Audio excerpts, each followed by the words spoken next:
Bismillahirrahmanirrahim. Assalamualaikum warahmatullahi wabarakatuh.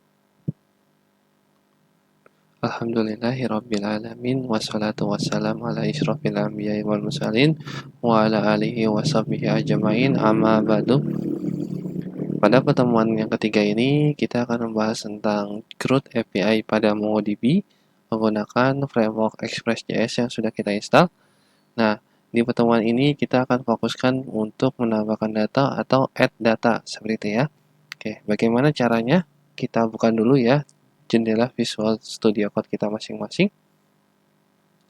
Nah, di sini untuk menambahkan sebuah data yang harus kita lakukan adalah, atau kita pada saat kita mau melakukan proses ke database, yang pertama kita lakukan adalah membuat sebuah folder dulu yang namanya model. Jadi nanti kita membedakan sebuah folder-foldernya seperti itu ya. Jadi ini untuk berinteraksi dengan database kita nanti.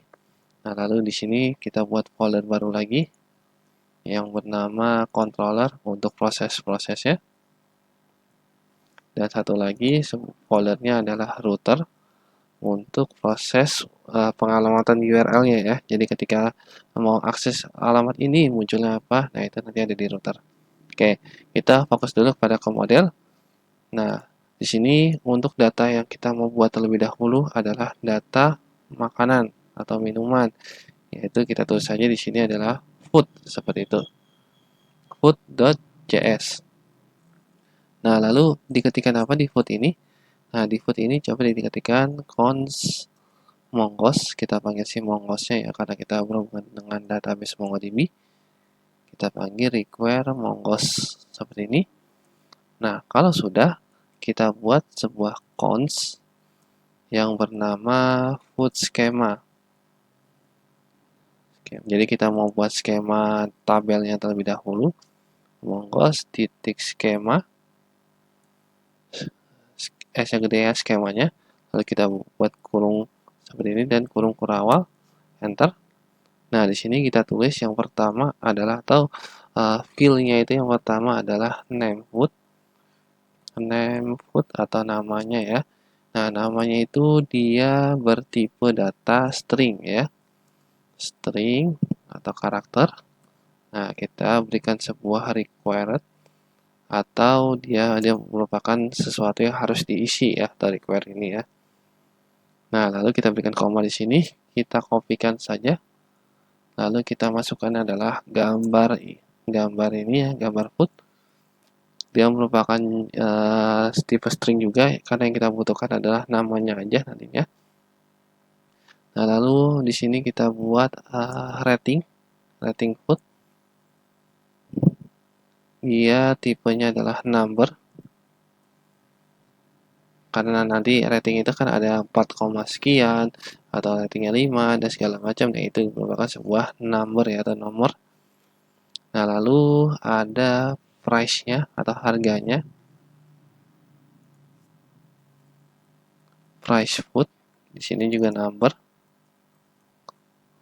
Nah, lalu ada time food atau waktu penyajiannya atau waktu sampainya juga seperti itu ya. Nah, time food itu bertipe data string karena nanti akan ada tulisan misalkan 5 sampai 10 menit ya, itu waktunya itu kira-kira berapa ya. Nah, lalu yang terakhir adalah ketika data ini ke save atau data ini ke update, nah kita harus memerlukan sebuah tanggal supaya mengetahui kapan data ini dibuat atau kapan data ini terupdate seperti itu ya. Nah, ini kita berikan sebuah data, tapi datanya itu bukan data inti ya. Data ini adalah yang di kurung kurawal ini. Nah, kalau udah koma seperti ini berarti data bawaan dari MongoDB, yaitu kita berikan timestamp. Timestamp seperti ini penulisannya, kita berikan nilai true. Seperti ini. Nah, nanti dia akan membuat sebuah data lah. Jadi sehabis data utama ini dia akan membuat sebuah data setting untuk menyimpan data waktu seperti itu ya. Oke, kalau sudah kita buat sebuah variabel kembali bernama food yang isinya adalah modul titik export. Nah, di sini kita akan share ya si skema ini.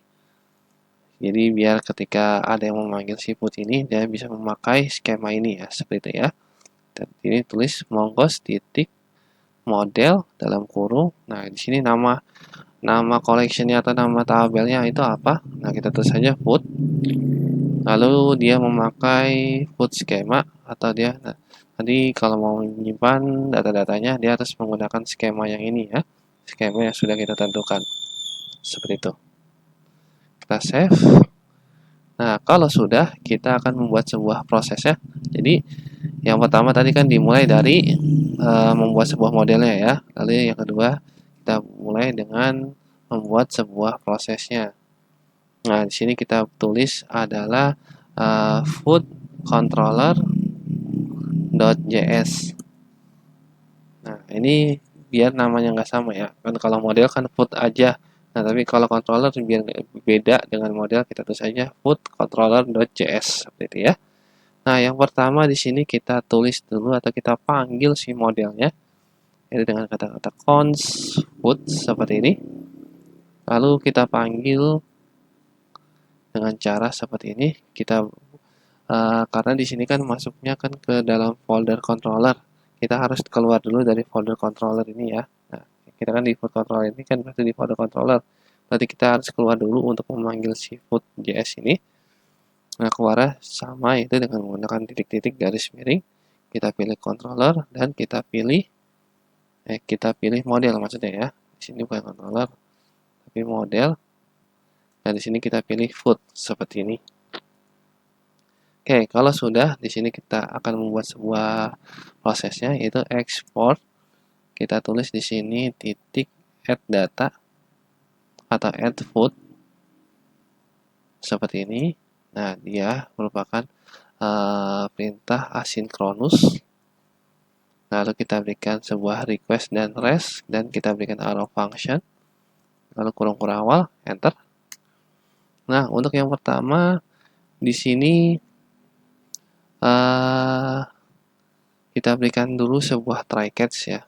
Jadi nanti kalau misalkan dia ada sebuah kesalahan, dia langsung larikan ke catch-nya dan kalau misalkan berhasil dia tetap pada try-nya seperti itu ya. Nah, kita buat terlebih dahulu di sini const file yang isinya adalah request titik file name. Nah, ini merupakan untuk nanti gambar ya. Jadi gambar itu disimpan ke dalam const file atau ke dalam variable file nantinya ya, yang diambil hanya namanya saja atau file name-nya aja nanti kita akan panggil dan kita masukkan ke dalam variable file seperti itu. Nah, lalu yang kedua kita buat sebuah variable let saja supaya bisa diubah-ubah. Kalau variable const ini dia tidak dapat diubah ya. Nah, di sini kita tulis name, isinya adalah request titik body.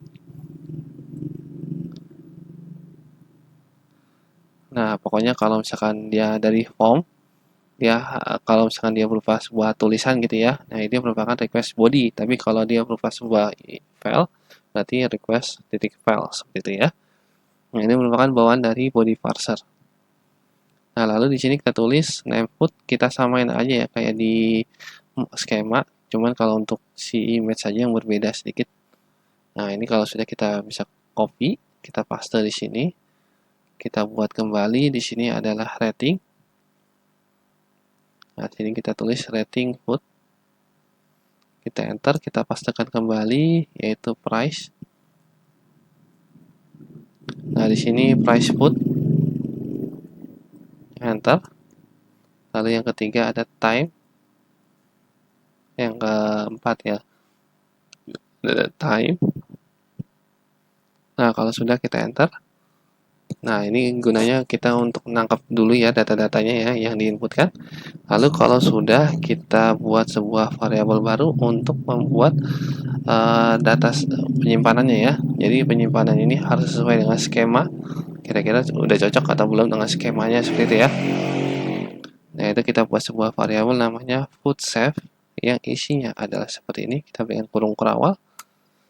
Kita kopikan saja di sini. Nah, ini untuk yang pertama itu propertinya adalah name food. Nah, name food diambil dari mana? Pokoknya yang sebelah kiri semuanya itu nanti diambil dari si skema food ini ya. Pokoknya yang sebelah kiri ini nanti diambil dari skema food yang ini. Nah, di sini kita berikan titik 2 name. Nah, jadi ini isinya ya. Ini propertinya, ini isinya. Lalu kita berikan koma, enter, samain, yaitu rating food. Atau bisa kita urutin aja ya. Yang kedua itu kalau tadi image food, seperti itu ya. Seperti ini kita berikan titik 2 file, lalu rating food, titik 2 adalah rating. Kita berikan koma, kita enter. Nah, di sini ada price food. Kita pastekan, kita berikan titik 2 price. Lalu ada time food. Titik 2 adalah time. Nah, untuk si tadi kan kita ada timestamp ya. Nah, itu nggak usah diisi. Jadi cukup data-data intinya aja yang perlu kita isi. Kalau timestamp itu nanti akan otomatis seperti itu. Oke, lalu di sini kita buat sebuah variabel untuk meng-save data tersebut, atau kita mau membuat baru ya. Kita kalau misalnya seperti ini, kita harus masih tahu dulu bahwa kita mau membuat data baru. Yaitu kita tulis di sini adalah food baru seperti ini ya. Isinya adalah new food. Nah, berarti kita harus memberikan bahwa ini kita mau ngambil data baru nih, atau kita mau membuat data baru yaitu new food. Isinya apa? Isinya adalah food save. Seperti ini. Lalu kita enter. Lalu kalau sudah kita buat data baru, kita simpan. Kita buat variabel simpan yang isinya adalah food baru titik save seperti ini. Lalu kita berikan kurung buka, kurung tutup. Nah, tapi ini karena dia bersifat asinkronus, jadi kita harus memberikan perintah await. Jadi proses bawahnya ini dia nggak akan jalan sampai dia menunggu penyimpanan ini. Nah, kalau sudah diapain? Kalau sudah kita berikan respon. Responnya seperti apa? Responnya seperti ini. Kita tulis res.send. Nah, berarti respon, kirim respon ya. Yaitu dia berupa JSON stringify. Berupa sebuah JSON yang bentuknya adalah string. Dengan statusnya. Status adalah, ini boleh dikasih kutip. Statusnya adalah 201 atau status oke ya, penyimpanan berhasil. Lalu kita berikan error.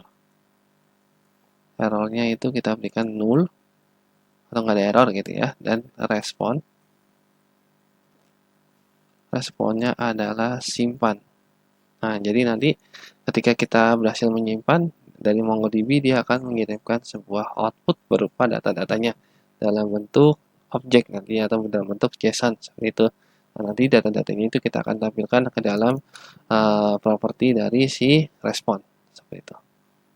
Oke, lalu untuk yang gagal, ini kalau misalkan image yang nggak ada ya, image yang nggak ke upload, kita berikan resend. Kita berikan sini penyimpanan gagal. Oke, kita save. Oke, di sini proses untuk controllernya sudah. Sekarang kita buat adalah rootnya. Nah, di sini rootnya kita buat root.js seperti ini. Isinya apa? Isinya adalah seperti ini. Kita kalau ingin membuat root, kita harus panggil dulu si express-nya ya. Karena si root ini dia merupakan settingan dari express. Nah, bagaimana caranya? Kita buat dulu variabel const express sama seperti sebelumnya. Yang isinya adalah require express. Nah, lalu kita panggil yang tadi ya, untuk mengupload sebuah gambar, kita tadi membutuhkan, atau kita sudah menginstal sebuah package yang bernama Malter. Kita panggil aja require Malter. Lalu di sini kita panggil sebuah path atau sebuah lokasi ya, seperti itu. Nah, di sini kita panggil require dalam kurung path seperti ini. Karena nanti pada saat penguploadan image, nah dia akan membutuhkan lokasi tujuan. Nah, untuk membaca sebuah lokasi kita membutuhkan path itu ya. Nah, lalu kita buat const router yaitu kita panggil require, atau di sini kita tulis saja express titik router berbuka kurung tutup seperti ini. Oke, kalau sudah, ini kita berikan settingan atau kita panggil si ini dulu, kita panggil si prosesnya dulu, yaitu si food controller kita panggil dengan menggunakan sebuah variabel namanya food controller, kita require. Nah, ini kan masuk ke router, berarti kita harus back dulu, titik-titik. Nah, seperti ini kita panggil si food controller. Nah, kalau sudah, kita akan setting si malternya ya. Karena kita harus men-setting lokasinya di mana, namanya apa, seperti itu ya. Oke, untuk itu kita buat terlebih dahulu sebuah folder lagi. Nah, di sini kita buat di luar ya. Di luar kita buat folder namanya public. Nah, di public ini kita berikan sebuah folder kembali, namanya adalah image. Seperti ini ya, jadi ada public, ada image. Nah, di sini kita akan setting si malternya. Yang pertama kita tulis condition storage yang isinya adalah malter titik di storage seperti ini. Kita berikan kurung awal, enter. Nah, di sini kita akan menentukan destinasinya dulu atau tempat penyimpanan dari file itu. Yaitu kita tulis ini destination titik function. Kita berikan di sini ada request, ada file, dan juga ada callback atau CB. Nah, lalu di sini kita berikan callback-nya yaitu null, dan kita panggil lokasi gambarnya di mana atau lokasi filenya mau kita taruh mana, yaitu public yang tadi ya kita sudah buat, garis miring image, garis miring kembali. Nah, ini kita berikan koma, lalu kita berikan sebuah namanya yaitu file name, titik 2 kita berikan lagi function. Kita kopikan aja deh biar nggak ribet-ribet ya. Nah, seperti ini. Kita berikan lagi CB, sebuah callback. Yang pertama adalah null, yang kedua adalah file.filename. Ini ana enter aja biar nanti gampang mudah kebaca gitu ya. Di sini aja. Nah, jadi namanya itu adalah file name-nya ditambah strip, ditambah lagi date titik now. Nah, ini biar ada tanggalnya seperti itu ya, ditambah lagi path x name seperti ini. Kalau sudah, kita berikan di sini dalam kurung, kita berikan file original name titik original name. Nah, original name itu dia merupakan sebuah nama gambar yang bentuknya sudah acak-acak ya, seperti itu ya, originalnya ya. Jadi bukan gambar yang kita masukkan, misalnya kita masukkan gambar gunung.jpg. Nah, nanti yang muncul bukan gunung tapi nama originalnya atau 01 gambar. Nah, seperti itu ya, pokoknya namanya itu kurang jelas, tapi seenggaknya itu untuk menghindari nama yang sama upload 2 kali, itu kita bisa mengakalinya dengan cara seperti ini. Oke, kalau sudah terbuat sebuah di storage-nya, kita panggil si storage-nya itu atau kita jalankan ya dengan menulis const upload seperti ini, lalu kita panggil si malter dalam kurung, kita panggil si storage titik 2 adalah di storage. Oke, seperti ini. Nah, sekarang kita tinggal buat URL-nya. URL yang mau kita buat ini ya, buat penyimpanan data. Yaitu yang pertama adalah router titik post. Karena kita akan menambahkan data, berarti URL adalah post dalam kurung kutip 1 atau kutip 2 sama aja. Garis miring add food misalkan ya, seperti ini. Lalu kita berikan koma. Ini settingan untuk mau kalau misalkan ada sebuah gambar ya atau sebuah file, kita harus memberikan settingan dari malternya yaitu upload titik single, berarti hanya satu file aja yang diizinkan untuk menguploadnya, yaitu image food. Nah, ini sesuaikan dengan skemanya yang tadi ya. Namanya image food, lalu kita berikan koma. Nah, ini kita berikan prosesnya, yaitu kita panggil food controller titik add food seperti ini. Kalau sudah diapain ya? Kalau sudah diekspor, yaitu modul titik ekspor sama dengan router. Berarti yang kita ekspor atau yang kita bagi-bagikan adalah routernya. Seperti itu. Nah, sekarang kita ke bagian indeksnya. Nah, ini semuanya nggak bakal berjalan kalau kita nggak panggil ke di indeks. Nah, jadi di bagian di bawah Mongoose kita buat variabel baru bernama root seperti ini. Lalu isinya adalah require, kita panggil si rootnya. Nah, untuk memanggil sebuah foldernya kalau di indeks ya kita sebutkan titik ya, titik garis miring. Nah, baru bisa kebaca seperti ini ya, root seperti ini. Oke, kalau sudah di bagian di bawahnya ini ya, selamat datang di API Food, kita buat sebuah URL baru lagi. Nah, di sini app.use. Nah, ketika dia mengakses garis miring API, maka dia akan membaca si rootnya seperti itu ya. Oke, seperti ini kita save. Oke, sudah terkoneksi database. Nah, jadi kurang lebih kodenya seperti ini aja. Lalu untuk menjalankannya gimana? Untuk menjalankannya di sini kita membutuhkan suatu aplikasi tambahan. Nah, aplikasi tambahannya itu namanya adalah yang pertama ada Postman. Yang kedua ada yang namanya Insomnia. Jadi tinggal dipilih aja mau pakai Postman atau mau pakai Insomnia seperti itu. Oke, kita langsung saja buka salah satu software ini. Nah, kalau di sini Anda punya kedua-duanya, Anda ngetesnya pakai Insomnia saja. Itu tinggal dicari di Google ya kalau misalkan mau menjalankannya.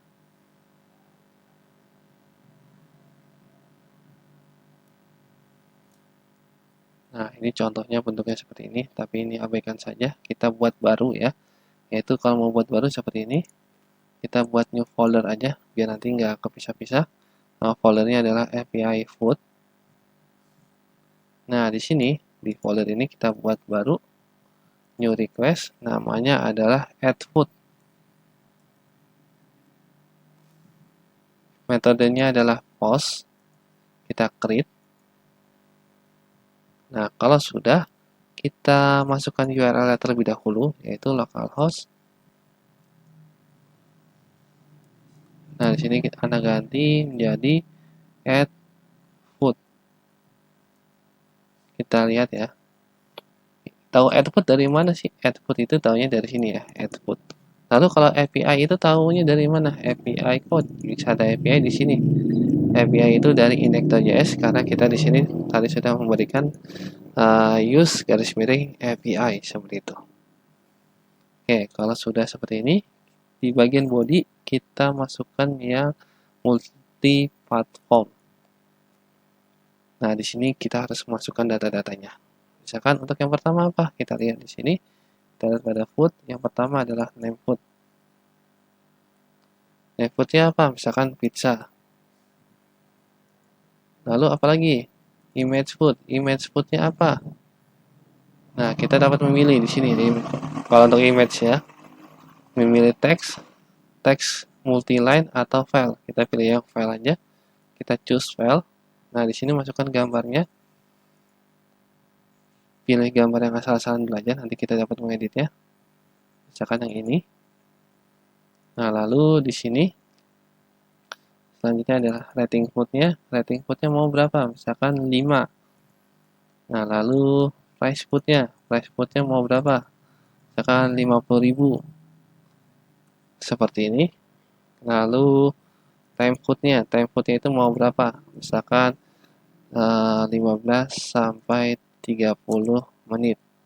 Seperti ini. Kalau sudah, kita send. Kita lihat ya. Kita coba bismillahirrahmanirrahim. Oke, ketika kita send, dia sudah muncul seperti ini. Kalau sudah muncul seperti ini dan statusnya adalah oke, nah berarti dia sudah berhasil ya, berhasil menampilkan sebuah API atau menambahkan sebuah data seperti itu ya. Kita lihat benar nggak ini datanya sudah tersimpan. Nah, di sini katanya sudah ada create ID juga dan update ID juga. Kita lihat di bagian ini ya, di bagian cluster kita klik collection. Seharusnya dia sudah membuat sebuah data baru ya. Di sini ya, sudah membuat sebuah collection baru. Nah, di sini sudah ada data yang namanya pizza. Image-nya sudah ada dan di sini ada rating dan harga. Lalu di sini ada time food dan create ad dan update ad. Nah, sama ya semuanya yang ditampilkan ini dengan data yang ada di dalam database. Oke, jadi seperti ini aja dulu untuk yang pertemuan ketiga. Nah, di pertemuan selanjutnya nanti kita akan menampilkan data tersebut. Kita akan buat sebuah API untuk menampilkan data ini. Oke, Assalamualaikum warahmatullahi wabarakatuh.